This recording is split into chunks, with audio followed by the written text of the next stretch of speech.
美印两国达成军工合作路线图，各怀鬼胎，谁坑谁还不一定呢。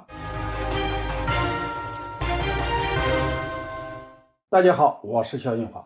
据观察者网报道，美印两国防长最近讨论了未来几年的军工合作，对于合作的路线图达成了一致。外媒认为这次合作具有重要意义。要知道，之前美国在军事共享上可是严格把控的，而这一次却对印度松口，难免会引起外界的关注。一个想坑钱和命，一个想坑技术和生产线，反正都不是省油的灯。印度就怕美国军工不来，早就已经挖好了深坑等着了。也许在不久的将来，我们就能看到美国武器印度制造。不知道美国有没有想过，万一美印合作协议就像印度的桥一样轰然倒塌，该怎么办？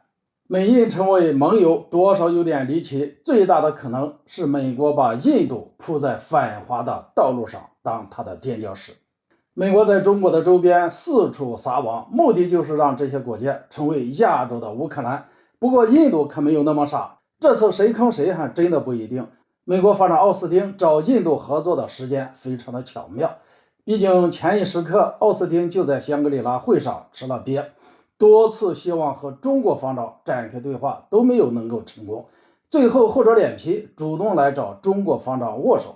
中国依旧没有与奥斯汀会谈的计划。在峰会之外，中国歼16战机在南海拦截了美国的侦察机，在台海解放军领乌尔地同样横切拦截了美国中印号驱逐舰。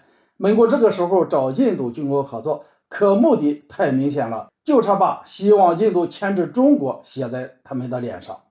俄乌冲突以来，印度的外交政策我们都看在眼里边，打的主意就是一个左右逢源。美国与印度达成军工合作，印度不仅要按照美国的要求来牵制中国，还与俄罗斯的关系恶化。印度目前主要从俄罗斯进口武器，俄罗斯武器便宜是一个主要原因。一旦和美国彻底达成军工合作，开始缩减对俄罗斯新武器的进口，印度不仅要花更多的钱，俄罗斯石油其实也没有必要再给印度打折扣了。这些都不符合印度的外交风格和利益，得不偿失。还有最重要的一点就是，印度不是北约国家，美国说的好听，要向印度提供大量的先进武器装备和高端的技术。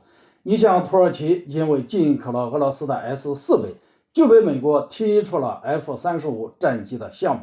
印度同样进口了俄罗斯的 S-400，肯定也要考虑这个问题，因为美国所谓的共享高端技术是要你付出代价的，你不听话，美国随时把你踢出去。美国对待北约的盟友土耳其都是这样，又何况你是一个印度呢？类似的协议，美国和其他国家也达成了不少，最后基本也都是美国的技术没有得到，反倒是让美国白白的赚了好多钱。印度自然也不可能因为美国画的一张饼就掏心掏肺，不然俄乌冲突以来，印度也不会多次顶撞美国。美国如果不出大血，不拿出诚意来和印度进行交换，这个所谓的军工合作多半要一赔两散。即便美国大出血，还要考虑印度左右通吃这一可能。可能俄罗斯的廉价武器和美国的高端技术，印度都想要。乌克兰的惨状有目共睹，即便印度要牵制中国，那也不可能是带头的那一个。美国也别把印度当傻子来看，印度在某些方面精得很。好了，今天就说到这里，咱们下次见。